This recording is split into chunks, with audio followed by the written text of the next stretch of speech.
enregistrer. Voilà, et voilà. Oui, le lien de la dernière fois, je l'ai plus retrouvé en fait, il fonctionnait pas, ouais. Le lien de la dernière fois, qu'est-ce que De tu notre précédente, tu sais, la dernière fois, j'étais intervenue pour, un autre ah oui, bouquin. il y a longtemps. Ouais, et j'ai plus retrouvé le Je sais quand on pas. clique sur le site, ça fonctionne pas en tout cas. Ouais, apparemment, c'était le site qui fonctionnait pas, dit Colette. Mais Ah oui, le problème, c'est que Colette, elle était à Malakoff quand je lui ai envoyé le mail. Alors évidemment, elle n'a pas pu refaire fonctionner le site. Oui, l'informatique crée des petits problèmes. Alors Nicole Laurière devrait être là, mais elle arrive des fois en retard. Ben, c'est ça, oui. on est un peu en avance là. Ouais. Mmh.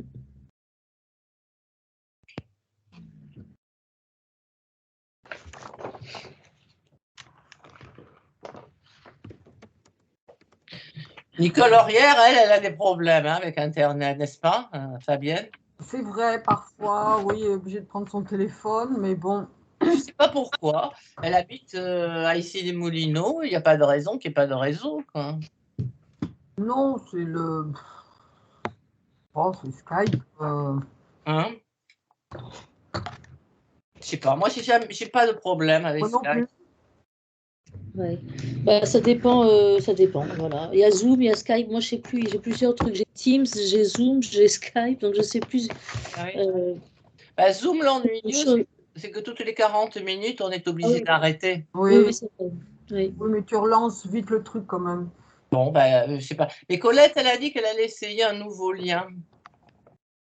Oui, il faut voir, mais il y en a une qui a du mal à chaque fois. Comment ça s'appelle Mais celle qu'on voit jamais. Oui. Autrement, il y a Sylvie le chat qui Oui, vient. c'est ça. Oui. Ah non, elle est arrivée. Elle y était arrivée. Comment? Elle y était arrivée finalement. Ah, Sylvie, oui, oui, oui, oui. Oui. Non, c'était Joël. C'était Ah, mais Joël, on l'a Joël. jamais vu. Mais moi, je sais pas quoi faire. Ça. Et donc, on attend Marie-Hélène au moins et on commencera. Mais Colette va revenir. Ah, il faut qu'elle mange. Ah, moi c'est fait. Elle aurait pu, remarquer qu'elle pourrait manger en même temps. Bah, oui, on peut lui dire. On dira rien si elle mange en même temps. C'est l'avantage de Skype, c'est plus discret. On peut, oui. Donc,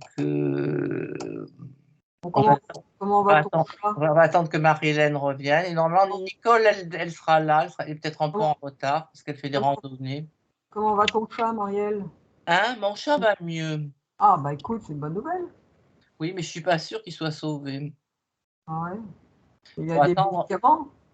Oui, faut attendre un petit peu, mais je suis contente qu'il aille mieux. Bon. Il était avec moi aujourd'hui. Non, mais depuis, il va nettement mieux. Ah bon. J'espère que ça va continuer. Hmm.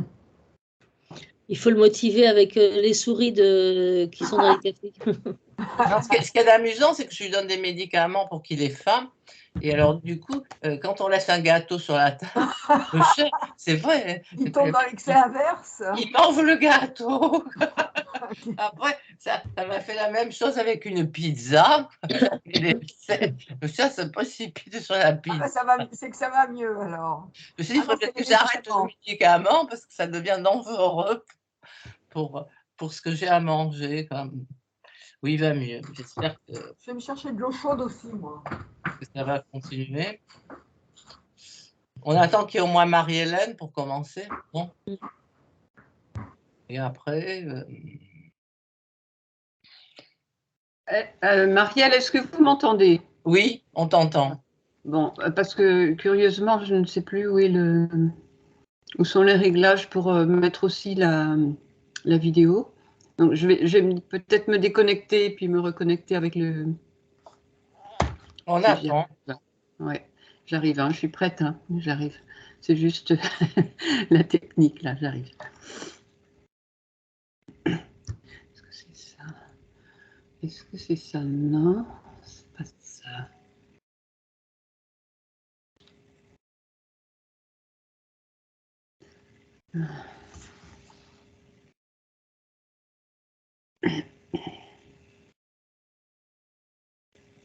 Autrement, ce que je disais, c'est qu'il y a des souris hein, dans les cafés avant 20.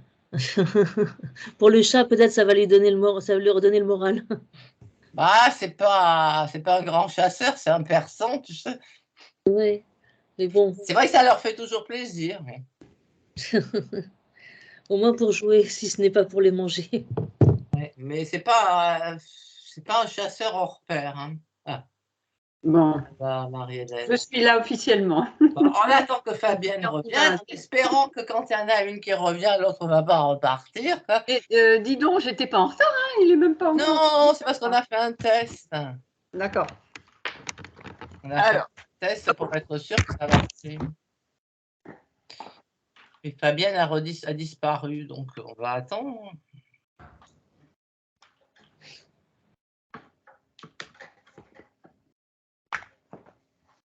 Hop là. Moi, je mange pas, mais j'ai un petit verre à côté de moi, si ça vous dérange pas. Ben, Colette aurait dû faire. Ah, voilà Fabienne qui revient aussi avec son verre. Ah, de l'eau chaude, j'aime bien, moi. Ça Avec rien d'autre? Rien d'autre que de l'eau? Que de l'eau chaude, comme les Chinois. Ah oui? Et ça réchauffe les mains, surtout. Ah oui. Bon, alors moi, il faut que je m'excuse parce que j'ai envoyé me faire excuser, j'ai envoyé un mail où j'ai déformé le titre de ton livre. Ça.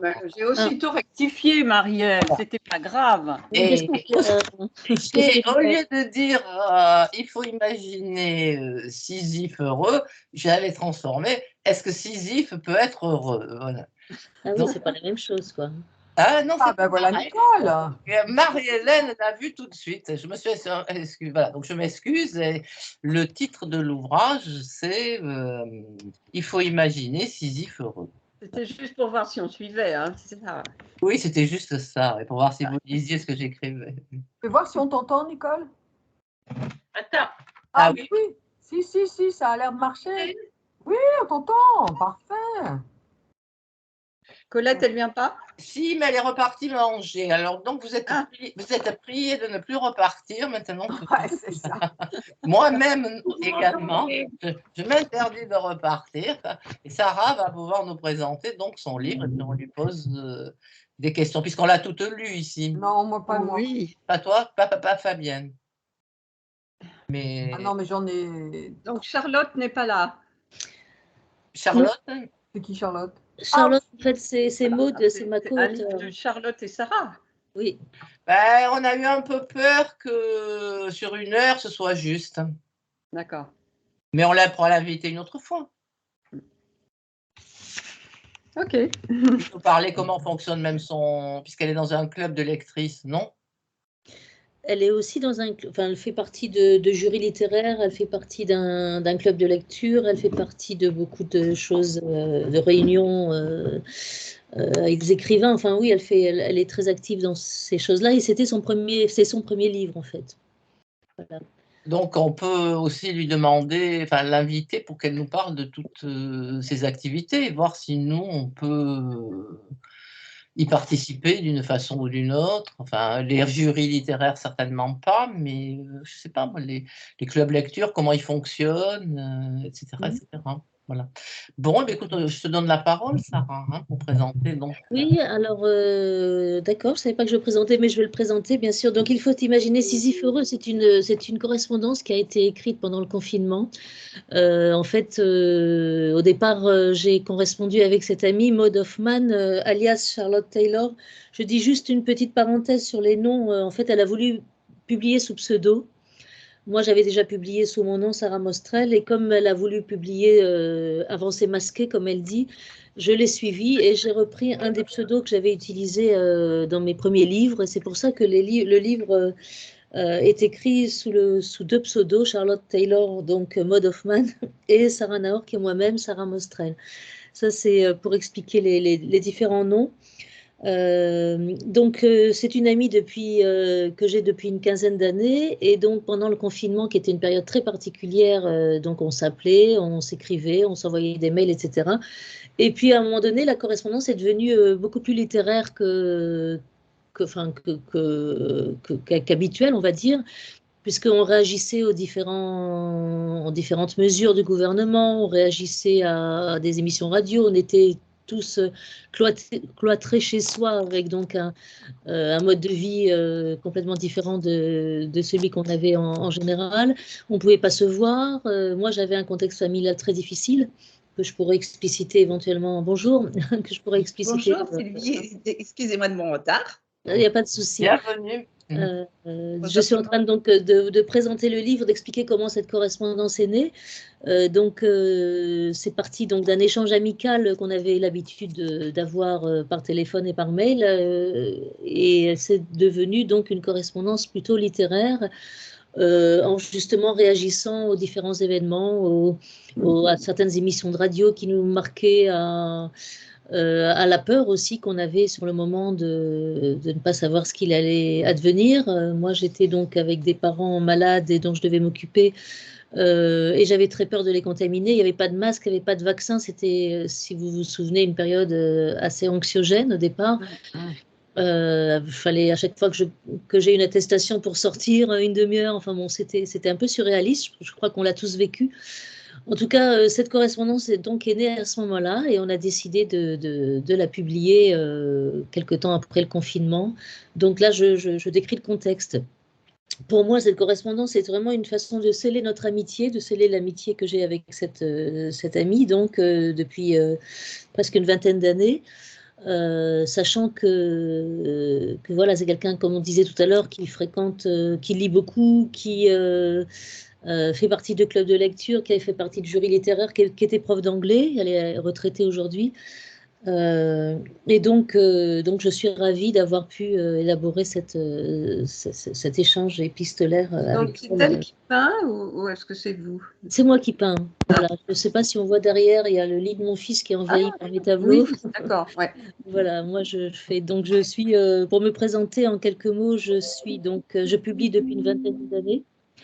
Les années 2000, j'ai commencé à écrire beaucoup de poésie. Sont suivis différents genres littéraires comme des essais, un roman, des nouvelles, des livres d'artistes. Et puis j'ai ensuite commencé à peindre il y a une dizaine d'années, et j'ai très vite été passionnée par ça, et donc j'expose relativement régulièrement. C'est greffé aussi à ça, donc mon amour de la musique que j'avais exercé jeune, puisque j'avais fait beaucoup de piano étant jeune.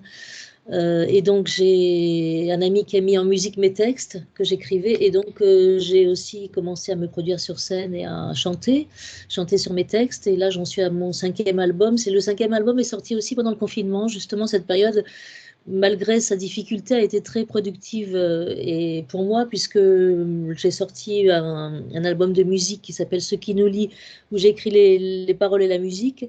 Cette correspondance-là est sortie, et également j'ai finalisé un recueil de nouvelles qui a été édité récemment. Donc voilà, la difficulté, c'est quand même matérialisé en réalisation. Pour moi, c'était important aussi d'avoir ça, quoi.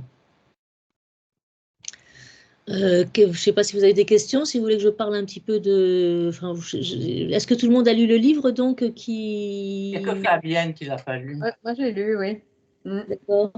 Donc en fait, c'était vraiment une correspondance un peu au jour le jour, hein, en fonction des événements. On rebondit sur des émissions de journalistes, hein, si vous vous souvenez. On parle beaucoup de nos désirs, de nos états d'âme, de nos statuts amoureux, de notre rapport à l'amour. Je crois que c'était un moment d'introspection assez important, qui nous a permis de se poser à ce moment T, et voilà, ça nous a permis justement de dire nos différents points de vue sur tous ces concepts de la vie, hein, finalement. Elle a beaucoup parlé d'errance, d'exil. Moi, j'ai beaucoup parlé d'amour. J'ai eu aussi un oncle qui est mort pendant cette période, donc là, je lui ai rendu hommage. Que dire d'autre?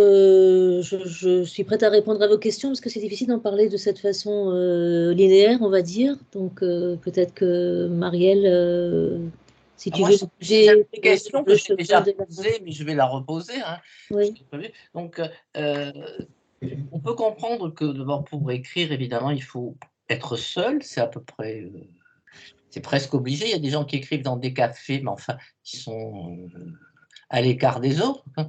Donc, sans solitude, c'est difficile.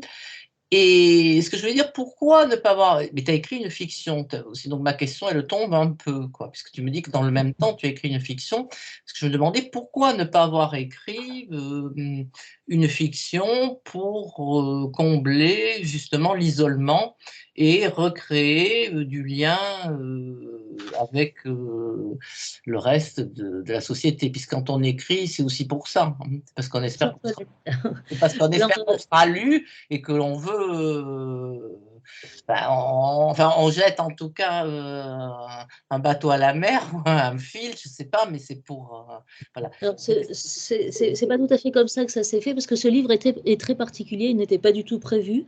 Moi, j'écris un peu tout le temps, hein. J'ai tout le temps un peu de la poésie de côté, j'ai un roman en cours, j'ai des nouvelles que j'ai finalisées, comme je disais, c'était le troisième recueil d'une trilogie. Donc, c'est quelque chose que je pratique tout le temps, mais en fait, ce livre n'était pas du tout prévu. Et puis, je n'écris pas pour combler une solitude, hein.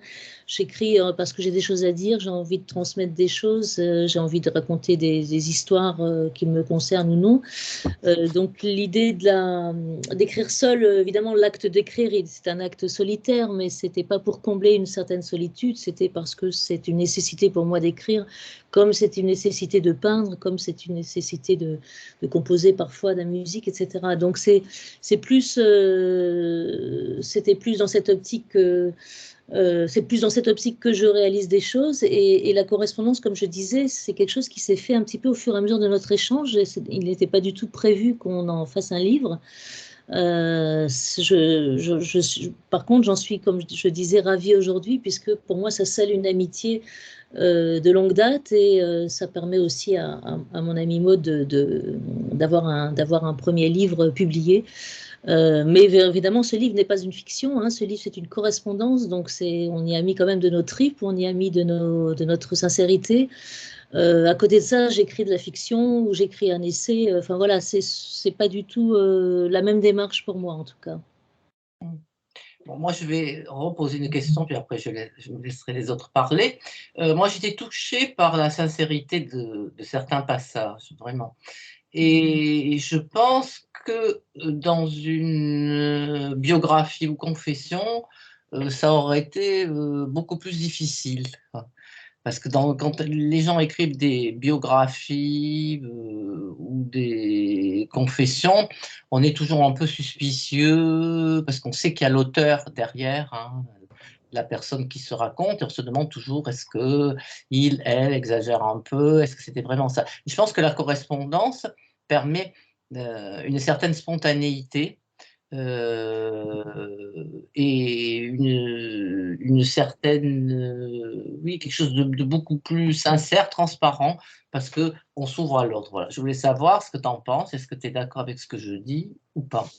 Oui, oui, ce sont des confidences, hein, quelque part. Ce sont des confidences, ce sont des paroles qu'on échange entre amis. Donc, il n'y a pas d'intérêt là à transformer la réalité, ni à la surjouer ou à la transformer ou à l'imaginer, hein. C'est vraiment, on a sélectionné, parce que, bon, évidemment, il a fallu quand même faire un petit tri dans tout ça.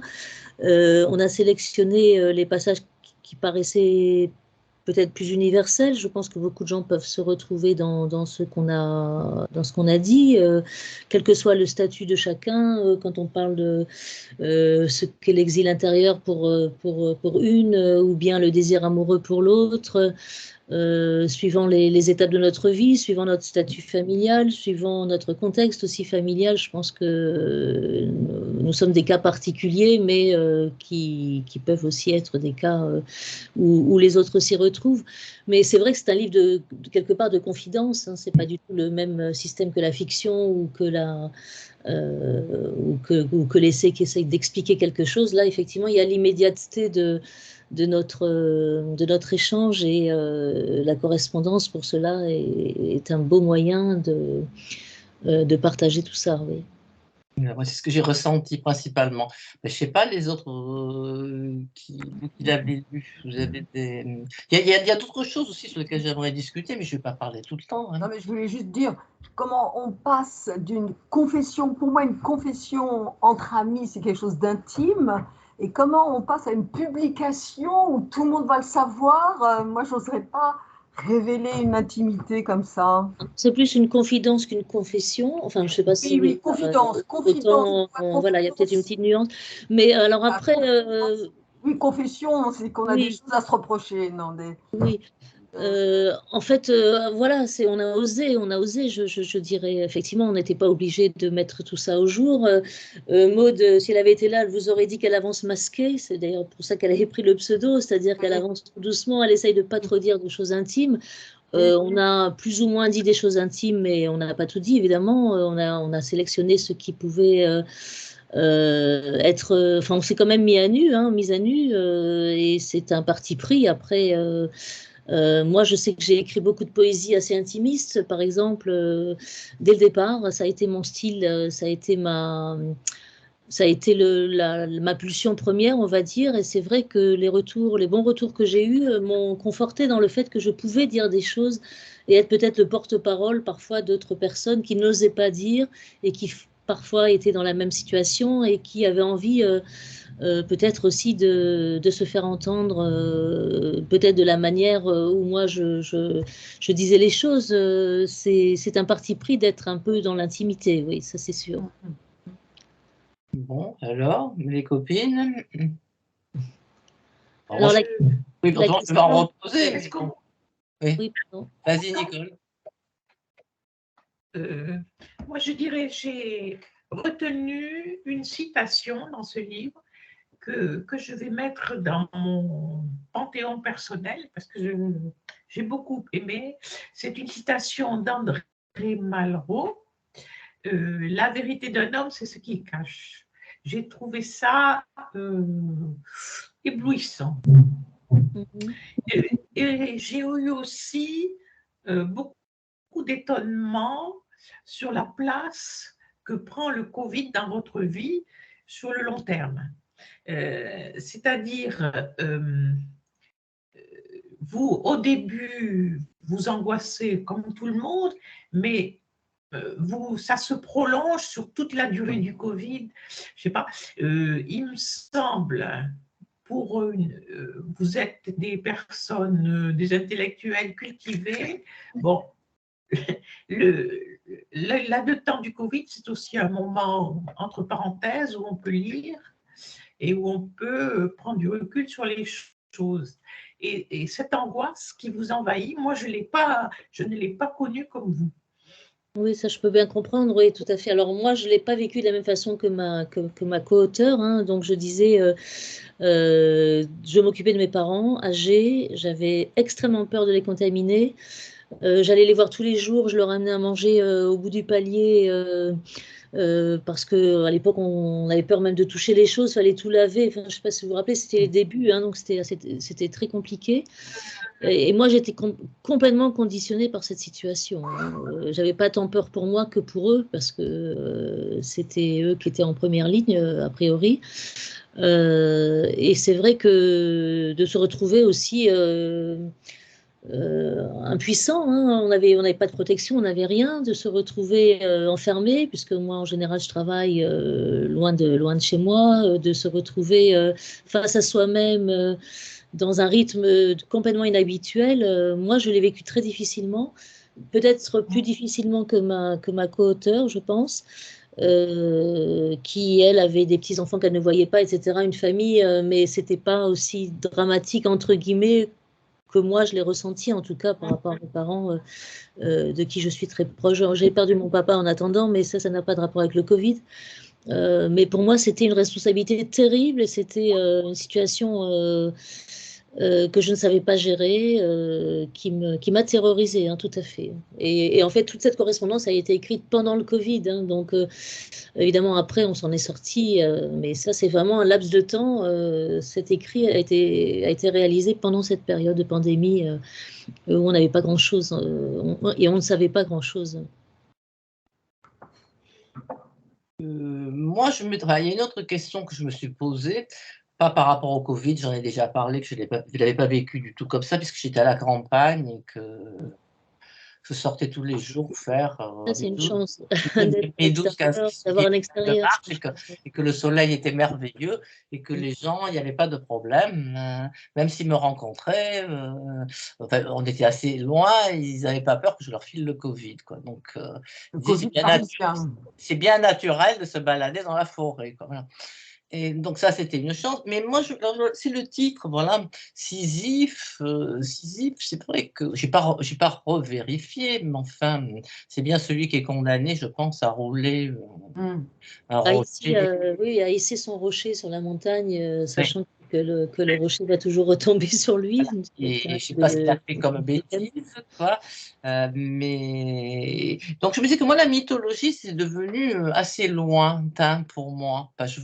Et que j'aimais dans la mythologie, bon, ce qui me faisait un peu rigoler, ce qui me fait rigoler, c'est le fait, bon, ça c'est connu, que les dieux grecs ont les mêmes travers que les hommes, quoi, que les humains, plutôt que les humains. C'est-à-dire qu'ils sont jaloux, ils sont dragueurs, ils se vengent, ils font des mauvais coups. Tu m'as fait ça, je vais le faire. Et ce dont je me souviens, par exemple, l'histoire de Cérès et de sa fille, quoi, qui est enlevée par le dieu des enfers, quoi, de la grenade, tout ça. Bon, je trouve ça finalement assez drôle, quoi. Et je trouve ça assez vivifiant, quoi, cette partie de la mythologie. Ça m'amuse, quoi. Je me dis, les Grecs, au moins, ils n'avaient pas le sens du... Enfin, si, le tragique, il l'avait. Oui, du sacré, ils ne l'avaient pas. Et voilà, ce plan-là, il restait bien au stade humain, quoi. Et leurs dieux sont très fréquentables, quoi, contrairement à d'autres dieux. Voilà, je ne sais pas. Donc, c'était sur le rapport à la mythologie qui, moi, c'est vrai, m'est devenu plus lointaine, même si je fais partie des gens qui ont 71 ans ici, et donc on m'a appris ça à l'école. Alors là, on a repris le symbole, hein, c'est un livre d'Albert Camus, on a repris le symbole du fardeau, hein, qu'on traîne et avec lequel on essaye de se débrouiller, mais malheureusement, mais en tout cas, c'est toujours très difficile de se débrouiller avec les données, que ce soit les données initiales ou non d'ailleurs. Mais l'idée, c'était de trimballer ce fardeau, et c'était un petit peu peine perdue, mais malgré tout, on continue et on réessaye et on avance. Et on essaye d'escalader la montagne tant bien que mal, mais c'était vraiment symbolique là, de reprendre ce titre à notre compte. C'est quel titre de Camus? Excuse-moi. Il faut imaginer Sisyphe heureux, c'est le nom du roman. Tu m'as dit que ça venait de Camus. C'est le nom du roman. Ah oui? Oui. Je ne connais pas.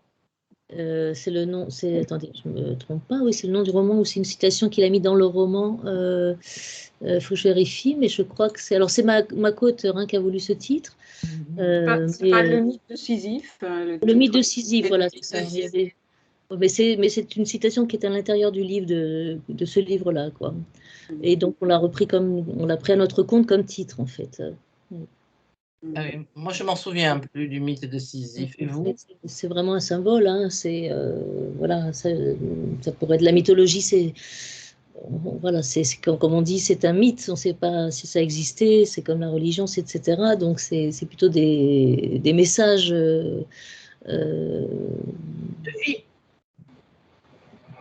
qu'on attrape au vol, quoi.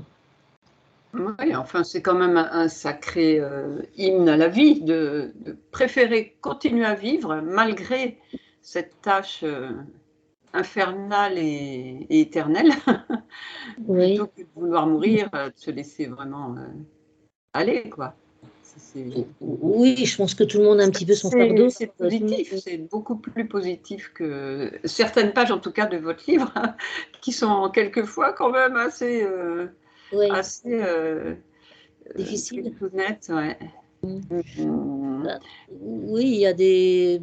Enfin, voilà, avec les amis, comme je disais, on se lâche, hein, donc on parle de ses faiblesses, on ne parle pas seulement de ses forces. Ouais. Et donc, voilà, il n'était pas question du tout ni de mourir, ni de laisser tomber quoi que ce soit, etc. Mais on a parlé effectivement de nos difficultés, de nos déceptions, de nos attentes. De nos parcours de vie qui n'ont pas toujours donné ce qu'on attendait, mais je crois que c'est un petit peu le lot de tous finalement, de transporter, de crapahuter enfin, d'avoir ce fardeau sur soi et d'avancer malgré tout, parce que la vie est quand même plus forte que tout, et ça, je pense qu'on le dit quand même aussi dans le livre, me semble-t-il. Ben, d'ailleurs, vous faites la transformation, puisque finalement, cet état d'esprit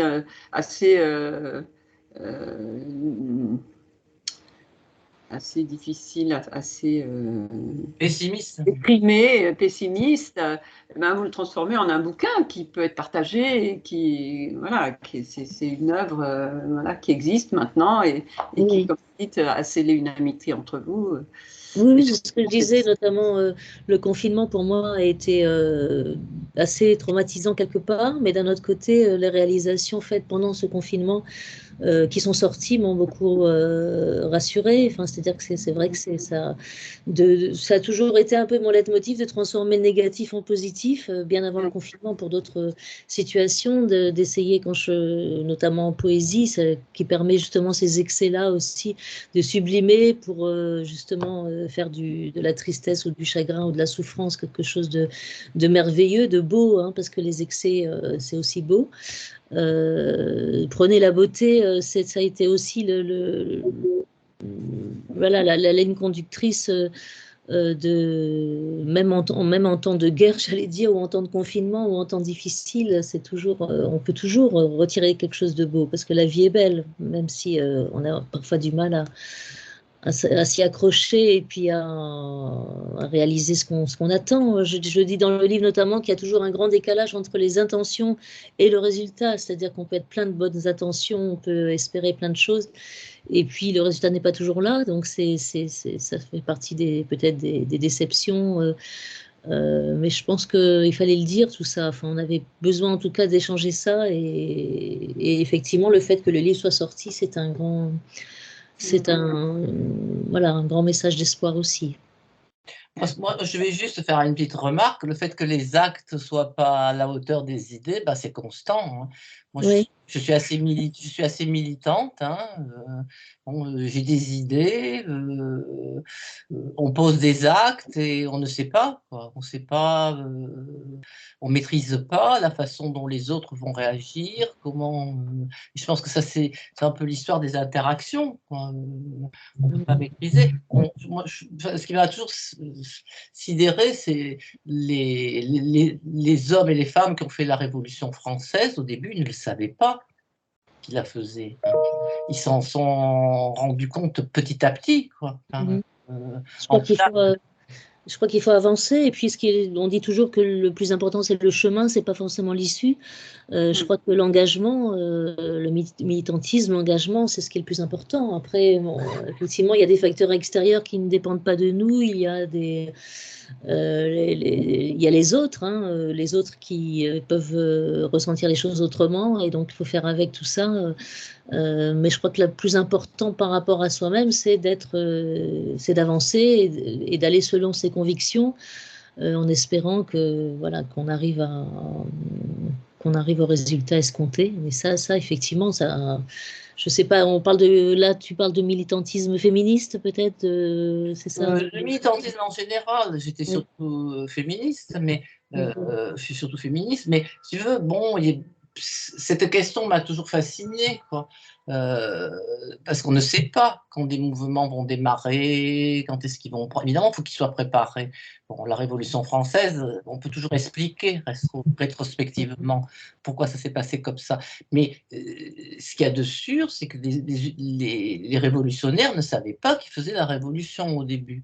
Ça, c'est quand même un grand moment de l'histoire. Bon. Oui, alors ça, c'est rétrospectivement, effectivement, quand on regarde en arrière, comme quand on regarde en arrière la pandémie, on a un certain recul qu'on n'avait pas sur le moment, et sur le moment, on a tout pris dans la tête, c'est-à-dire selon les situations, bien sûr. Hein. Moi, j'étais pas à la campagne, ni à l'extérieur, ni dans un jardin, ni etc. Donc, il y avait quand même cet enfermement, cet isolement qui était assez difficile à vivre.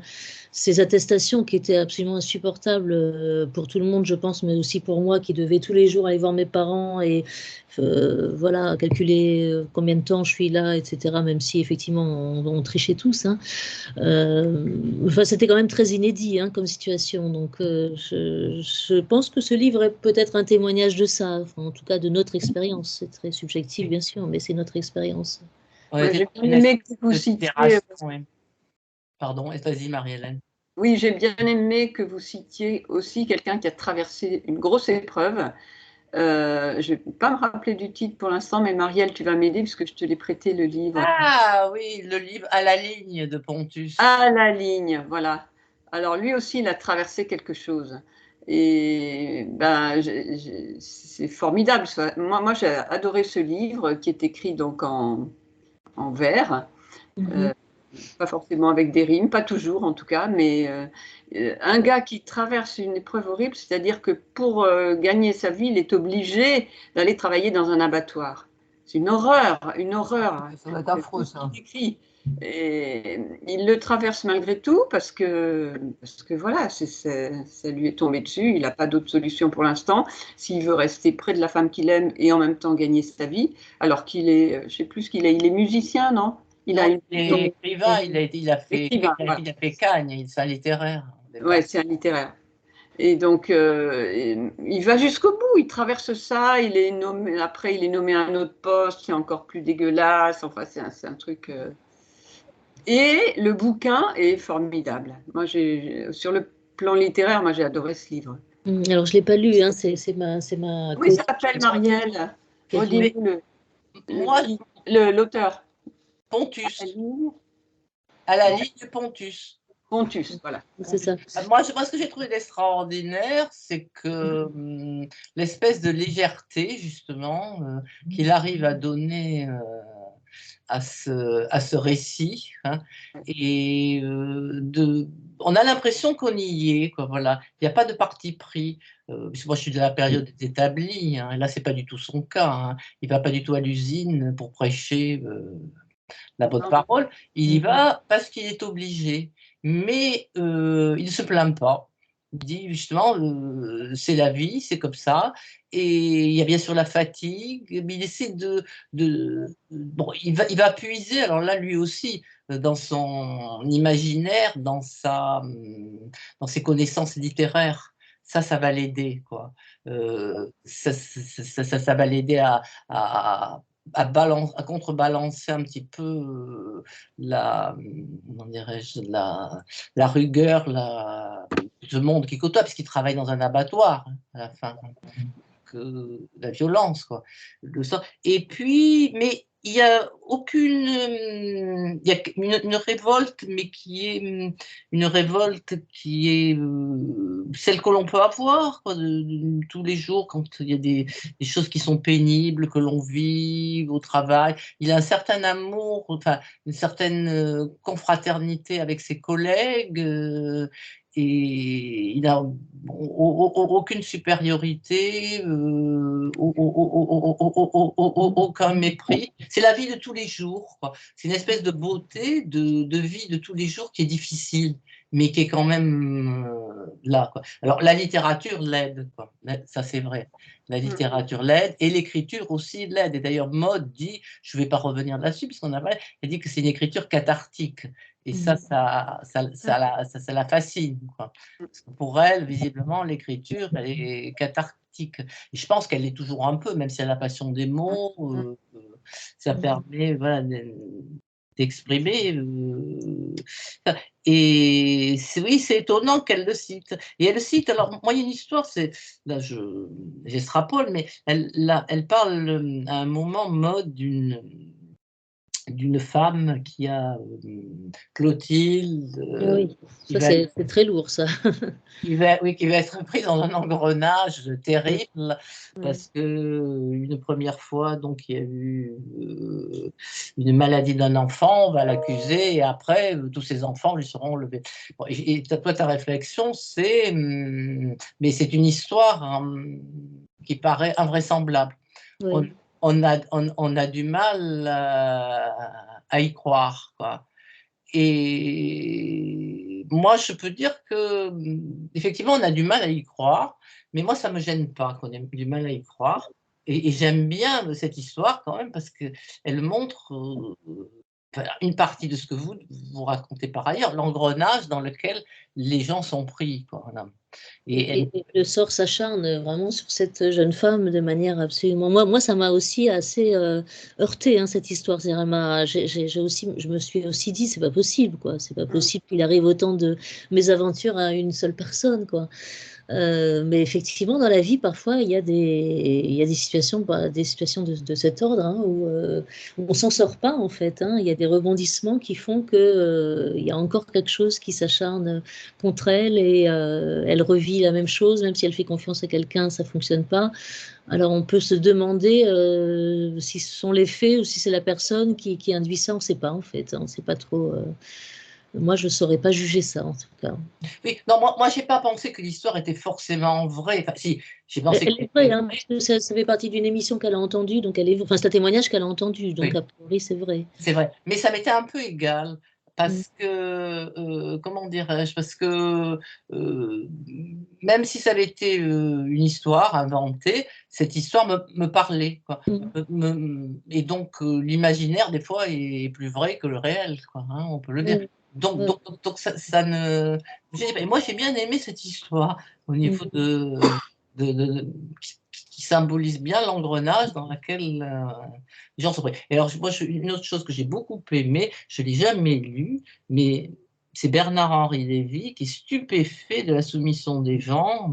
Cela renvoie aux heures les plus sombres de notre histoire, dit cet écrivain. Et moi, j'ai été révoltée, quoi, de tout ce qu'on nous infligeait et du fait que les gens subissaient. Voilà. Et moi, je serais assez d'accord avec ce monsieur, que je trouve cette soumission, quand on vous a dit qu'il fallait boire les cafés, pas assis, debout, ce qui était essentiel, c'était les chaussettes jusqu'à un certain âge, mais après ça n'était plus. Enfin, je sais pas, il y en a comme ça, il y a des perles un peu partout. Et de voir que les gens, bon, évidemment, on était dans un système répressif, coercitif, c'était difficile il n'y a qu'à voir, les gens qui ne sont pas fait vacciner, qui ont été virés, quoi. Mais c'était difficile de se révolter. Mais moi, intérieurement, j'ai trouvé ça horrible. Et ce que j'ai trouvé le plus horrible, c'est le fait qu'on ne puisse pas discuter avec les gens, quoi. Voilà. Moi, alors ça, le dialogue, évidemment, c'est deux personnes, ça ne le montre pas. Mais moi, si je devais écrire quelque chose sur le Covid, ça serait sur le clivage, l'espèce de panique que ça a créé chez les gens et qui n'ont plus été capables de raisonner et de discuter. Hein. Qui était, ou bien tu es pro-vaccin, ou bien tu es anti-vaccin, ou bien si tu es anti-vaccin, tu es un méchant, tu comprends rien, tu n'es pas rationnel, impossible. Et ça, c'est une tendance. On ne savait pas, au début on ne savait pas. On ne savait pas quoi. Non, oh oui, on était face à l'inconnu. Hein. C'était justement, quand on est face à l'inconnu, on n'affirme pas des choses. On ne savait pas, donc c'était... La moindre des choses, c'est de réfléchir, de tenter de réfléchir. Il y a eu beaucoup de controverses et on ne comprenait rien, parce que effectivement, les scientifiques étaient dans leur contradiction. C'était très compliqué. Et effectivement, après, il y a les rationnels qui font plutôt confiance à la science, et puis il y a les autres qui doutent toujours et qui ont peut-être dérivé, certains dans des complots, etc. C'est vrai que ce que BHL soulevait, c'est cette docilité avec laquelle les gens ont suivi les directives. J'en ai fait partie, hein, parce que pour moi, protéger mes parents, c'était vraiment la chose la plus importante. Donc, ce que je pouvais penser être le plus vrai, je l'ai fait. Mais après, qui sait, en fait, même aujourd'hui, ce qu'il fallait faire et comment ça se transmet vraiment et comment ça se passe. On n'a pas forcément toutes les réponses aujourd'hui non plus, hein. Et ça, on peut l'admettre. Mais ce qui est ennuyeux, c'est que l'on ne puisse pas en discuter, quoi, qui n'est pas Alors, acceptable. il y a eu effectivement Voilà. ce clivage, il y a eu effectivement il y a eu beaucoup de dissensions, hein, entre les gens, il y a eu beaucoup de disputes sur ce sujet. C'est vrai qu'on était là, je pense qu'on là on revient à la nature humaine, hein, cette impossibilité de communiquer quand on n'est pas d'accord finalement. Ça c'est quelque chose de vraiment de triste, hein, mais c'est sur ce sujet comme un autre, hein, les pro-Ukraine, les trucs, enfin voilà, ça se vérifie à chaque événement, je crois. Oui, mais enfin, on pourrait admettre qu'il y a des incertitudes. Par exemple, qu'au niveau scientifique, les médecins ne savent pas tout, que le gouvernement, lui, il a besoin de faire semblant qu'il sait, les médecins aussi, et que les gens peuvent se poser des questions sans être forcément des attardés mentaux et des gens qui refusent les vaccins. Voilà.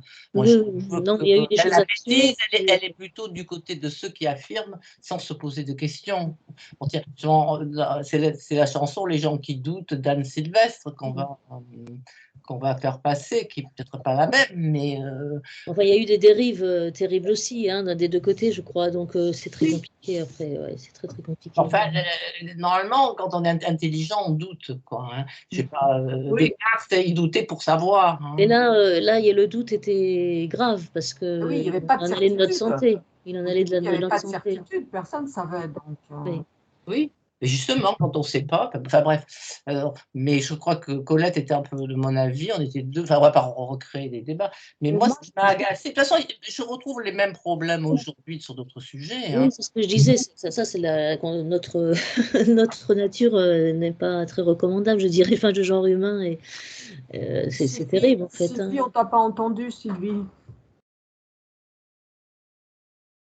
On t'entend pas. Le micro. Micro. Moi, j'avais juste une petite question. C'est est-ce que votre correspondance s'est arrêtée net à la fin du confinement ou vous avez senti le besoin de continuer, peut-être pas de façon aussi fréquente, mais de continuer à échanger par écrit?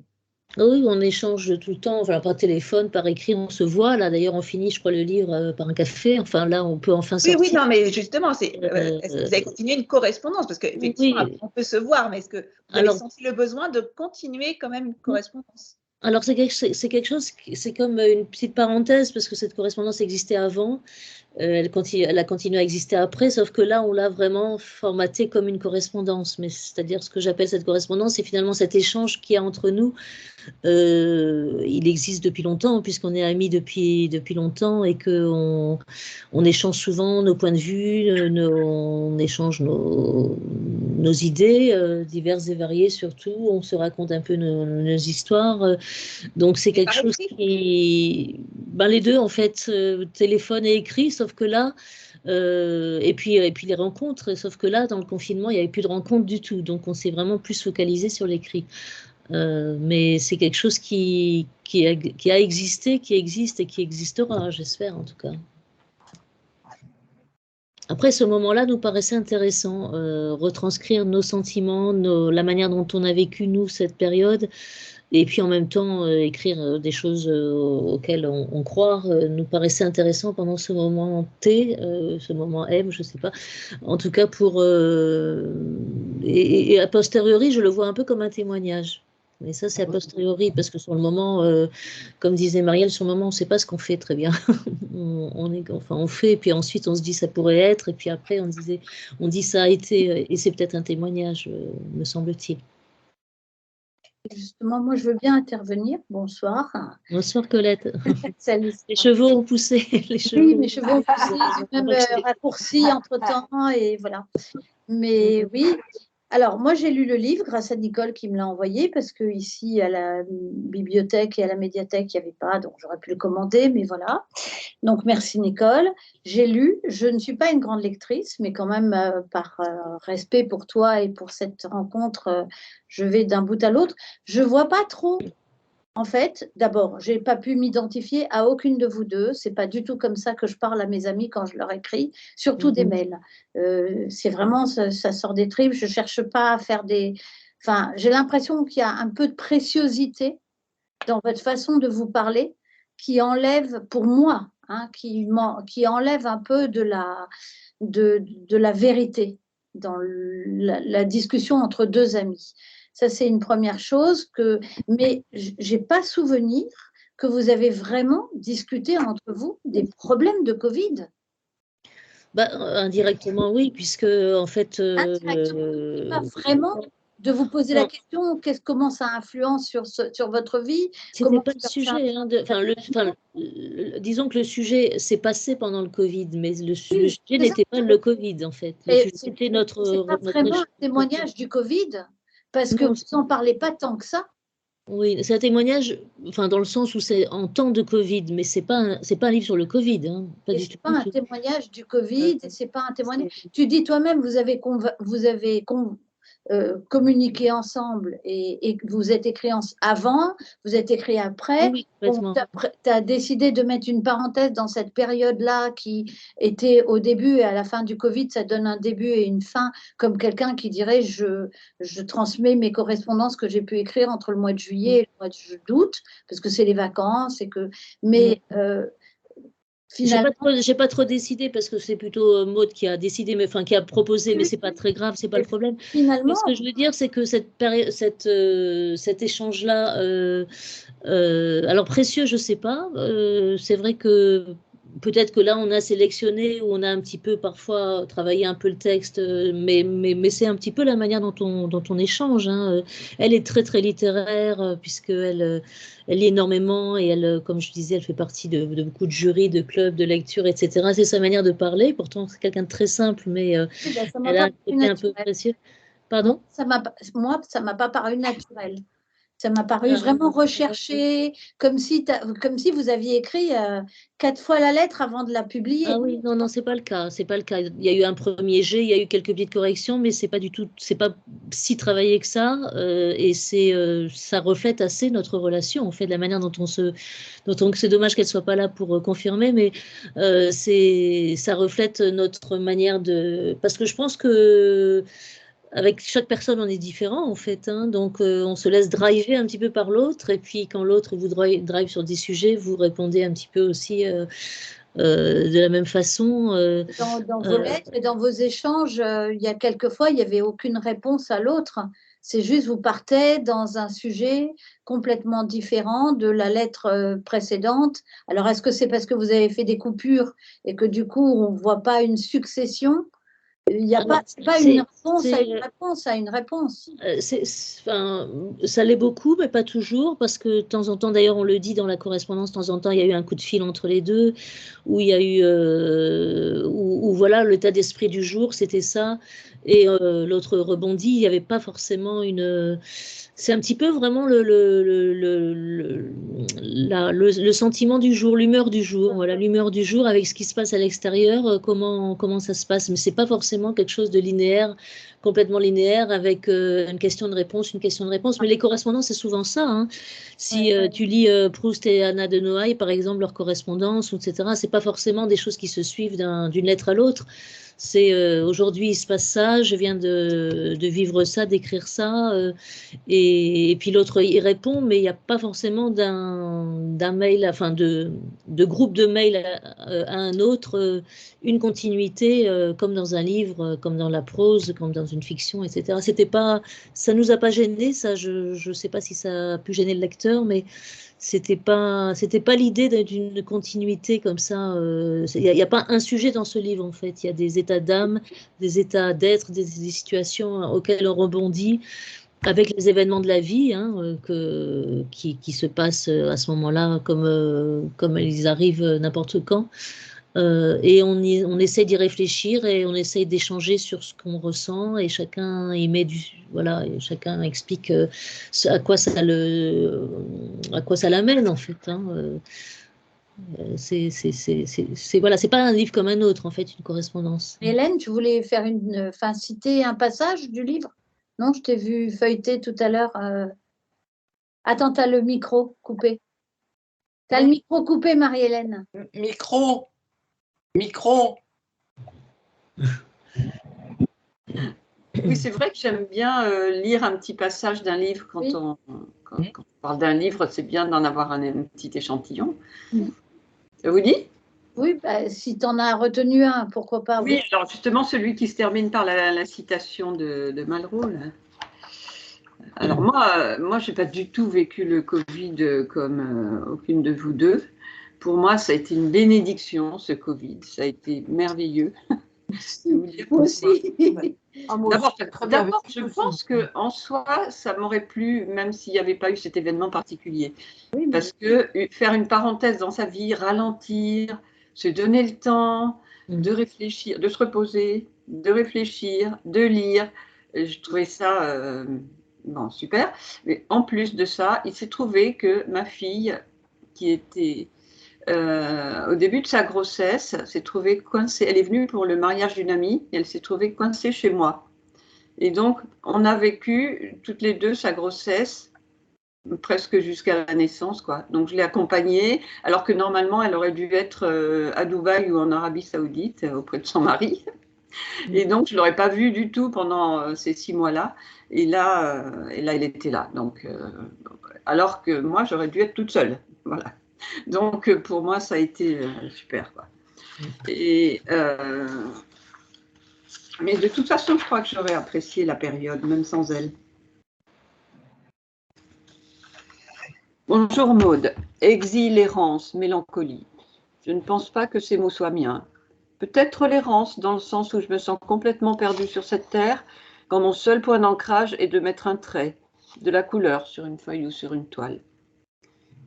Seule possibilité pour moi de réjouissance, de sortir de cette situation où règne l'incompréhension.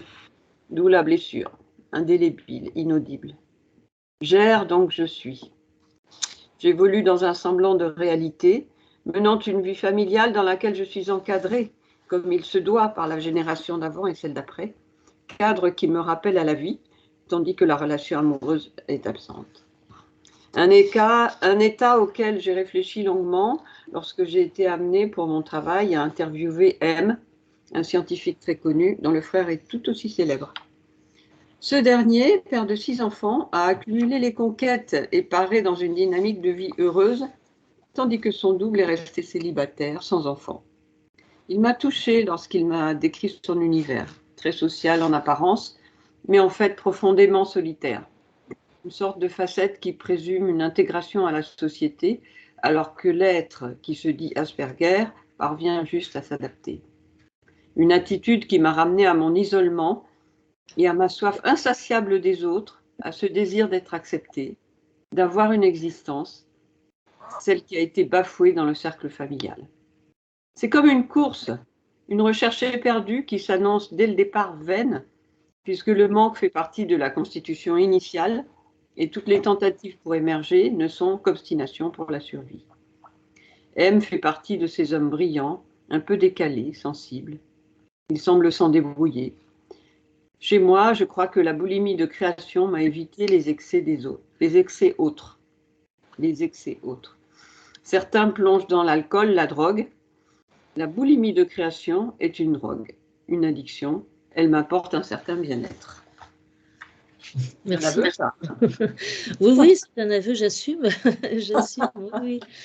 Oui, non, je parlais de ce décalage. Alors vous parliez justement de votre situation, je comprends très bien, parce que moi, la parenthèse aussi, je l'ai aimée. Enfin, même si, bon, moi, j'ai travaillé j'étais en télétravail, donc j'étais pas complètement disponible, libre de lire, d'écrire comme je voulais. Je le faisais toujours en plus de ce que je fais d'habitude. Mais je comprends très bien que chacun... Ils ne sont pas du tout dans le livre. Que je travaille? Au travail, en fait. Je travaille, oui, je télétravaille là, en ce moment aussi d'ailleurs. Donc, j'ai pas eu de pause vraiment dans le sens du travail, on va dire, mais il y avait quand même une pause effectivement dans les sorties, dans les activités. J'avais un vernissage, des expos qui se sont, enfin une expo notamment que le lendemain du vernissage qui s'est arrêté parce que le lieu a fermé. Il y a eu voilà toutes les sorties impossibles. Mais moi j'étais vraiment très conditionnée par la situation de mes parents. Hein. Je le répète, c'est quelque chose qui m'a habité tout le long. J'ai pas eu ce côté social. Mes enfants étaient loin. Et donc j'ai pas pu vivre cette parenthèse de manière sereine du tout parce que ce n'était pas une parenthèse tranquille, sereine. Ça n'a pas ralenti votre rythme? Non seulement pas ralenti, mais ça l'a plutôt altéré dans le sens où j'ai dû me débrouiller autrement pour gérer mes parents et c'était très compliqué. Enfin, je vais pas rentrer dans les détails, mais ils avaient eu un dégât des eaux juste avant. Ils ont été hors de chez eux pendant cette période. Il a fallu retrouver un hôtel, il a fallu faire les travaux dans la maison. Enfin, il a fallu faire 10 000 choses qui étaient complètement infaisables pendant cette période. J'étais seule à m'occuper de tout ça. J'avais ma vie qui continuait, le travail et puis les activités artistiques que j'ai continué, la preuve. Mais je l'ai quand même vécu difficilement cette période. Je ne peux pas dire le contraire parce que la peur, je dirais que ce qui a dominé, c'était la peur pour eux en fait. La peur pour eux et la peur d'être responsable de ce qui pourrait arriver parce qu'ils étaient âgés, vulnérables, malades, pas chez eux en plus. Enfin bon, une situation assez inextricable qui est arrivée, enfin qui s'est produite à ce moment-là. Donc c'est vrai que c'est pas forcément représentatif du Covid tel que certains ont pu le vivre, mais quand même la plupart des gens l'ont vécu difficilement ce Covid malgré tout. Hein. S'il n'y en avait pas un jardin, un balcon ou un j'exagère un peu, un 100 mètres carrés, je sais pas, mais et si on était des familles c'est pas mon cas, hein, mais si on était des familles très nombreuses et les uns sur les autres, etc.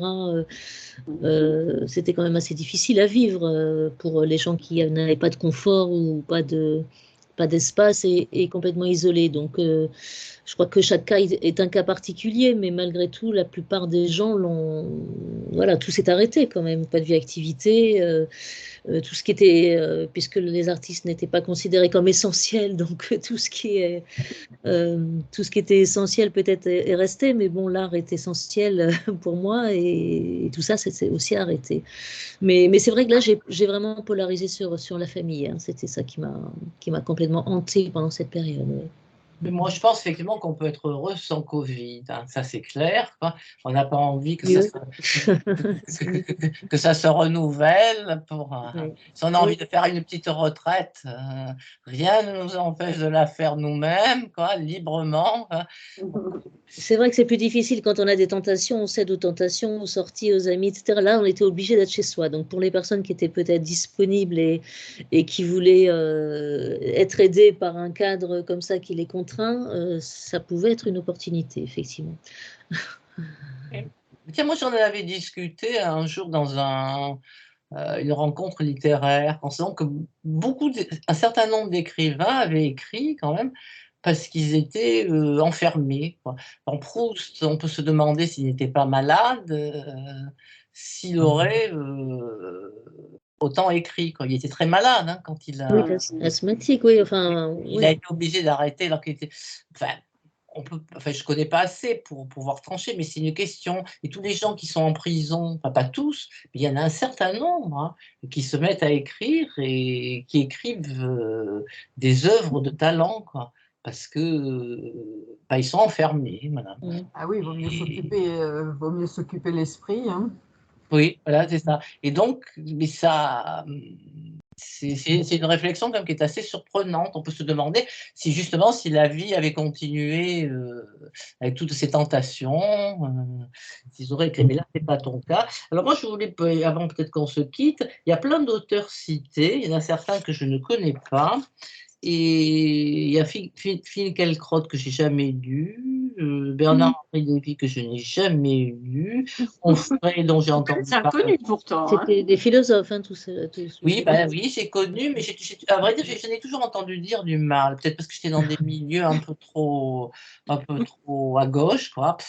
Donc, je ne les ai jamais lus. C'est peut-être un tort, donc je n'en dirai rien puisque je ne les ai pas lus.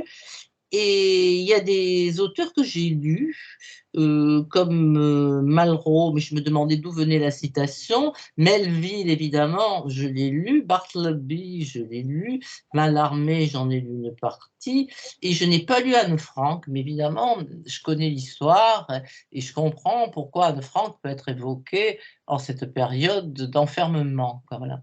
Mais Anne Frank, oui, il faut le lire. Je pense que c'est quelque chose qu'on enseigne à l'école. C'est quelque chose qui est très connu aujourd'hui, malheureusement. Enfin, c'est un beau témoignage, le journal d'Anne Frank pour une jeune fille comme ça, qui, bon, en temps de guerre, hein, ça n'a aucun rapport, hein, qui a vécu quand même un enfermement avec une menace terrible. Mais oui, je pense que c'est un livre, un journal qu'il faut lire, si je peux donner un conseil. Bah oui, j'ai lu Lola Lafont qui en parle, donc j'essaierai de me mettre à Anne Frank. Mais alors, qu'est-ce que vient faire Melville et Bartleby? Bon, Bartleby est enfermé dans son univers, ça c'est sûr, mais c'est des lectures qui vous viennent comme ça. C'est Maud, hein, qui le cite, je crois qu'elle l'a cité parce qu'il y avait cette répétition, hein, tout le temps, cette phrase-là qui répète, je ne sais plus quelle est la phrase. Je ne souhaiterais pas, j'aimerais mieux pas. Voilà, cette j'aimerais mieux pas. Cette formule de politesse qui ne veut rien dire finalement puisqu'il ne s'affirme pas. Et donc c'est quelque chose, c'est un livre qu'elle adore et donc qu'elle a effectivement qu'elle a cité, ouais. D'accord. Et voilà. Et Malraux, on sait de quel ouvrage la citation est tirée. C'est la citation La vérité de. Je ne sais plus si c'est indiqué ou non. Je ne sais plus. Non. Indiqué. Je sais plus. Non, Alors moi, ce que je peux vous dire, enfin vous le direz à Maud, hein, parce que c'est elle. Elle cite le poème d'Apollinaire sur la carpe. Et c'est drôle parce que dans mon ensemble vocal, on vient d'apprendre un chant qui a été composé par un certain Jean Absil, qui est un compositeur belge du début du XXe siècle. Voilà. Dans vos viviers, dans vos étangs, carpe que vous vivez longtemps, est-ce la mort? Est-ce que la mort vous oublie, poisson de la mélancolie? C'est mis en musique par Jean Absil. Vous pourrez l'écouter. Je lui dirai avec plaisir. Oui, j'avais fait une blague là-dessus. Je ne sais plus, oui. C'est Apollinaire, oui. Pardon? Qui c'est qui l'a écrit Jean Absil. Ah oui. Un compositeur belge. Oui, moi j'avais bien aimé les carpes aussi. Il y avait quelque chose qui me parlait dans les carpes. Ouais. Et oui, donc on ne sait pas. Pour Malraux, bon, comme il a beaucoup écrit. Je peux le retrouver, je ne l'ai peut-être pas indiqué, mais voilà, c'est les citations et les passages comme ça, c'est souvent Maud qui les évoque au départ, et donc il faut que je revérifie exactement d'où ça sort. Non, mais on peut. Et Camus, sur Internet, hein, on ne trouve pas, quoi. Camus, le titre, c'est Le mythe de Sisyphe. Le mythe de Sisyphe, oui, c'est ça. Si, ça doit pouvoir se trouver. Moi, je vous le retrouverai, en tout cas. Il n'y a pas de souci, quoi. C'est dans les livres, hein, donc ça se retrouve, ouais. C'était une curiosité. Voilà. Et moi, je ne sais pas. Donc, est-ce qu'on a d'autres choses à dire, quoi? Enfin, c'est assez rare de faire des correspondances. Quoique non. Est-ce que c'est rare ou pas? Voilà, tiens, la question de faire des correspondances. Je pense qu'aujourd'hui, c'est assez rare. Ça s'est fait beaucoup au XIXe siècle, ça s'est fait beaucoup dans les siècles passés, entre écrivains, notamment entre artistes. Et aujourd'hui, c'est vrai que ce n'est pas forcément quelque chose qui est très mis en avant, qui est très plébiscité. Moi, j'ai beaucoup aimé l'idée, en tout cas, parce que j'aime bien lire des correspondances. J'ai écrit un roman épistolaire, alors c'est pas tout à fait de la même teneur, et puis c'est un roman qui s'appelle Un amour sous emprise. je ne sais pas si on en avait parlé, mais en tout cas, il met en scène en tout cas une correspondance assez importante par SMS, il y a quelques mails qui interviennent, il y a des lettres aussi qui interviennent, mais bon, c'est pas du tout de la même teneur, hein, parce que c'est un roman et ça raconte notamment l'emprise d'une jeune femme par un homme qui a 20 ans de plus qu'elle et elle va être embrigadée dans une manipulation terrible, d'où le titre Un amour sous emprise. Donc là, la forme était un petit peu ressemblante, mais la teneur et voilà, l'idée n'est pas du tout la même en fait. Mais des correspondances aujourd'hui, il n'y en a pas tellement, non, pas à ma connaissance. J'ai un correspondant allemand avec qui j'écris depuis 45 ans. C'est sympa ça. Je l'ai pas publié, Fabienne. Allez, publie-le, Fabienne. Non, moi, je pense que les correspondances qui ont été publiées des siècles passés, c'est souvent, elles ont été publiées après coup. Oui, bien sûr. Mais moi, j'en ai voilà. Ce que je veux dire, c'est que les gens correspondaient. Je pense qu'il a tout gardé, lui. Moi, régulièrement, je balance, mais il y a un très joli livre que Léa fait passer qui s'appelle Les lettres d'Esther de Cécile Pivot, qui parle de correspondances qui sont écrites. Alors, c'est à la demande d'une libraire qui décide d'ouvrir un atelier d'écriture. Et au lieu de partir sur un atelier d'écriture, tu en as parlé, oui, mais je l'ai oublié, tu peux continuer. Elle leur demande à chacun d'écrire au moins à 2 personnes du groupe. Il y a 5 personnes dans le groupe et elle leur demande à chacun d'écrire à 2 personnes du groupe. Et elle reçoit aussi la copie de la lettre que chacun écrit. Alors en effet, là aussi, il n'y a pas du tout de suite parce que en fait, l'idée, c'est que chacun se raconte dans sa correspondance. Et l'autre va donner un petit avis sur ce qu'il vient de lire et ensuite il va se raconter aussi. Mais moi, ce que j'ai aimé là-dedans, c'est quand même la spontanéité, c'est le fait qu'il y avait 5 personnes complètement différentes qui parlent d'elles-mêmes et qui se racontent et de fait, on arrive à rentrer dans la peau de l'un ou de l'autre, enfin dans les 5 qui sont là. Et je trouve que Cécile Pivot, elle a réussi à donner à chacun une vraie vie, tout en sachant que c'est une correspondance complètement romancée, c'est elle qui a tout écrit, complètement fictif, tu vois. Et peut-être parce que j'ai lu les 2 en même temps, ou un après l'autre, peut-être que ça m'a paru presque plus réel, la correspondance fictive, que votre correspondance réelle. Oui, je comprends, oui. Je pense que ça devait être carrément autre chose. Carrément, peut-être que c'est plus facile. Enfin, non, je crois que rien n'est plus facile. C'est plus facile de faire parler les gens comme on veut et de leur inventer une vie que de raconter. Disons que c'est moins dangereux, c'est moins risqué, on va dire, d'imaginer la vie des gens que de s'exposer. Mais c'est un parti pris qu'on a pris. Voilà, ça peut se discuter, effectivement. C'est intéressant. Qui a lu les lettres de Mitterrand à sa femme, là, qui viennent. Moi, je les ai vues sur scène. Oui, j'ai vu des extraits. Qui les a lus, ces lettres? Pas moi. Moi, j'ai lu des extraits, oui. C'est trop beau. Il paraît que c'est remarquable.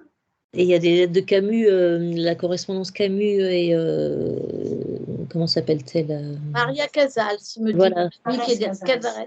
Tout à fait. Donc c'est magnifique aussi. Hein. C'est des lettres enflammées. Alors là, c'est une relation d'amour, c'est encore autre chose.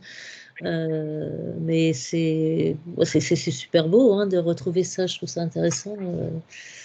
Mais effectivement, il y a des choses qui ont été postérieurement publiées parce que c'était des grands hommes, des grandes femmes, enfin des gens connus, mais pas forcément, pas seulement, quoi. Voilà. Les lettres de Mozart, quoi, hein, qui racontent ses doutes, qui racontent son questionnement permanent. Il y a aussi Fanny Mendelssohn et son frère. Il y a une énorme correspondance qui est absolument magnifique, qui montre aussi l'intérêt du frère de Félix de ne pas trop apprécier sa sœur musicalement, mais bon, ça c'est une autre histoire. Mais c'est intéressant aussi. Ou bien les 2 frères Van Gogh aussi. Oui, c'est ça. Voilà, très intéressant aussi. Je crois que tout est intéressant parce que là, il y a une interaction directe et on voit le rapport de force, notamment dans les fratries ou dans les relations d'amour. Bon, là, il n'y avait pas de rapport de force, là, c'était juste une sorte de personnes ingénues comme nous qui échangions sur des sujets divers. Donc, effectivement, ça dépend des protagonistes aussi. La teneur de livre va dépendre de ça. Mais... En tout cas, j'espère que vous avez apprécié ce livre. Merci. Moi, je n'ai pas lu, mais merci de l'entretien. Disons que c'est assez inattendu. Voilà. C'est vrai que c'est sûr. C'est sûr que là, une correspondance par lettre, à l'époque, on s'envoie des SMS où justement on ne développe pas la pensée, où on met 3 mots. On met des émoticônes à la place. Voilà. Voilà, là, les mails ont permis quand même de développer un peu nos ressentis, nos convictions. C'est pas mal aussi, quoi. Les moyens modernes permettent ça aussi, si on le souhaite, disons. Bah, écoute, merci de nous avoir en tout cas. Bah, merci bien. Merci à vous. Merci. Le prochain livre en partage. Alors, excusez-moi. Trouver une date. Ben, je sais pas, moi, 18 avril, non? Ouais. 18 avril. Ouais. Je suis peut-être même pas rentrée de Paris, peut-être. Mais c'est pas grave. Hein. Fais-moi signe, Colette, quand tu es à Paris, avec Oh plaisir. là là, si tu savais, ma pauvre Sarah. Oui, tu as un emploi du temps trop chargé. C'est pas que j'ai un emploi du temps trop chargé, non. En général, je viens très peu de temps parce que j'ai un emploi du temps très chargé ici à Rochefort, par contre. Et quand je suis à Paris, je suis à fond dans Arts et Bien-être. Tu vois, là, on a eu le week-end Festivart. J'étais à la maison de quartier Barbus depuis le samedi 14h jusqu'au samedi soir 23h, et puis du dimanche 14h jusqu'au dimanche soir 21h. Puis après, on a repris on est reparti lundi matin, tu vois. Donc, Oui. Le 18 mars, le 18 avril. 18 avril, ouais. Je peux Est-ce pas. qu'on pourrait mettre à 19h le 18 avril? mais Marielle ne peut pas, donc on a Non, pas. moi je peux pas. J'ai une permanence à tenir. D'accord. 25. Ou le Ouais, 11. à 20h, si vous voulez, à 20h. Si c'est 20h, Non, mais Marie-Hélène, elle demande justement exceptionnellement 19h. Et le 25, ça vous va? le 25, je ne serai pas là. C'est pendant les vacances, mais moi, je suis là. Faites-le sans Pour moi. moi, ça peut être le 25. Bah, Mais il vaut mieux être le plus nombreuse possible. ou sinon, on fait passer le mois d'avril parce qu'il y a les vacances et que c'est compliqué. Moi, je suis libre, mais le mardi 11, je vais au théâtre. Bah, si tu veux, hein, moi aussi, je suis plutôt libre. Enfin, j'ai du monde à la maison, mais Il ne faudrait pas que ce soit un mardi. Alors, si on garde un mardi, c'est pas bon. Dans le permis. Non, mais gardons le 18. Hein. Bon, d'accord. Mais alors, à 20h, tu pourras venir? Marie-Hélène, tu pourras Oui, venir? je viendrai, oui. D'accord. Alors, c'est quel jour? C'est quel Le jour? vendredi 18 avril. À quelle heure? 20h. moi, peut-être que je 18 pourrais être là, hein, parce que comme je suis à Paris la veille, c'est sûr. Je ne sais pas si j'aurai accès à Internet facile. Hein. Ok. Et pourquoi tu n'aurais pas accès à Internet? Excuse-moi, parce que tu ne seras pas chez toi? Bah, parce que je ne serai pas chez moi, oui. Ah, d'accord. Donc, cette fois, c'est un collecture avec tout ce qu'on aura lu dans le mois. Oui. D'accord. Voilà. Et c'est 20h alors, donc. Oui. C'est ça? Oui, 20h. Ok. Et voilà, Sarah, c'est ce que je t'avais dit. On est 1, 2, 3, 4, 5, 6. Il y a Corinne, je ne comprends pas pourquoi elle n'est pas venue. La dernière fois, elle a dit qu'elle n'avait pas réussi à se connecter. Voilà, cette fois-ci, je lui ai envoyé un message. Je ne comprends pas. Alors, Joël, elle désespère. Elle n'a pas essayé, elle n'a même pas essayé. Alors, je voulais vous proposer, et alors justement à cet effet, je voulais vous proposer un autre système de connexion avec, je vais vous dire tout de suite parce que c'est Dorian qui m'a donné les liens et tout ça, mais est-ce que vous accepteriez par exemple qu'on fasse juste une connexion un jour comme ça pour voir si ça fonctionne pour tout Bien le monde sûr. facilement. Oui. Il n'y a rien à télécharger. Non, c'est Jitsi, j'envoie un message. Ça marche, hein, bien sûr, Jitsi, Et on oui. clique dessus. Ouais. Sur j'utilise, Jitsi, ça on va. clique dessus, c'est très bien, tout le monde, Ouais, et ouais. ça marche vraiment bien, il n'y a pas de problème, et je vais essayer de Oui. Parce que J'y regarde, ce soir, vais, ça a marché ce soir. Personne n'a dit. ce soir, ça a marché, Oui, mais mais voilà. Joël ne s'est pas connecté. Et Nicole, pour C'est une fois, elle ne nous a pas dit grand-chose. Si, j'ai parlé. Pas Non, grand-chose. c'est ennuyeux parce que Et au d'habitude, niveau ça technique, ça marchait. Ça marche pas. Pour une fois que ça marche, Skype. Ben oui. Bon, allez, je quitte. Bon, donc on se souhaite une bonne soirée. Et Merci. et merci. Merci à vous. Je l'ai enregistré Merci. à la demande Au revoir. de Merci. Sarah. Merci. Je vais arrêter l'enregistrement et j'espère que je vais le récupérer. Hein. À bientôt. Oui, à bientôt. Merci. Merci à tous. Merci.